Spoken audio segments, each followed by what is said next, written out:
Nino, you just won your third straight ACC title at 197 pounds. Just tell me what you're feeling and how great does it feel to be able to achieve this yet again? Yeah, no, it definitely feels great. It's such a tough conference with such tough competition. It's hard to do.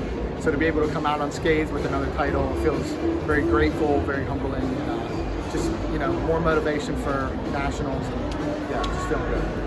You beat Trumble for the second time this season. Both times have been close. You beat him in tiebreakers last month, and today you beat him in a 2-1 decision. What was your strategy against him, and how were you able to pull it off both times? Yeah, he's a tough kid. Respect him a lot. He's a tough competitor.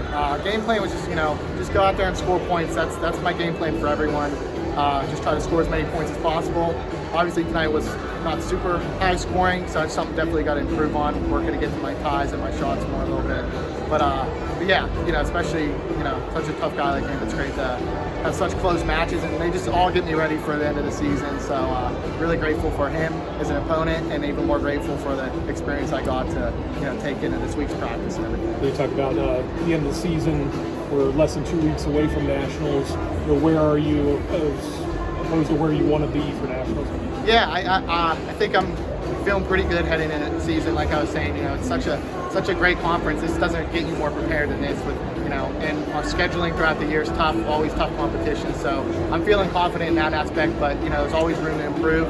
So get this week good training in, some good technique, learn some things. But overall, just having a good mindset, staying ready, and just being grateful.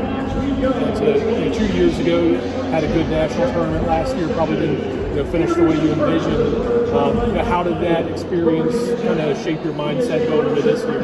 Yeah, it was a big step for me in my career. It was something I really needed to experience. Obviously, at the time, it's something I wasn't too happy with, but I think it just showed me how I have to approach these matches and these tournaments and these moments mentally. Obviously, physically, there's techniques and stuff I got to do, but when I'm locked in and mentally how I want to be, I don't think there's anyone that can beat me. So I think mainly just this off season was just working on, just being grateful and just wrestling how I want to wrestle. Not so much worried about the accolades and the wins and losses, but just every time I go out there, it's 100% me, win or lose.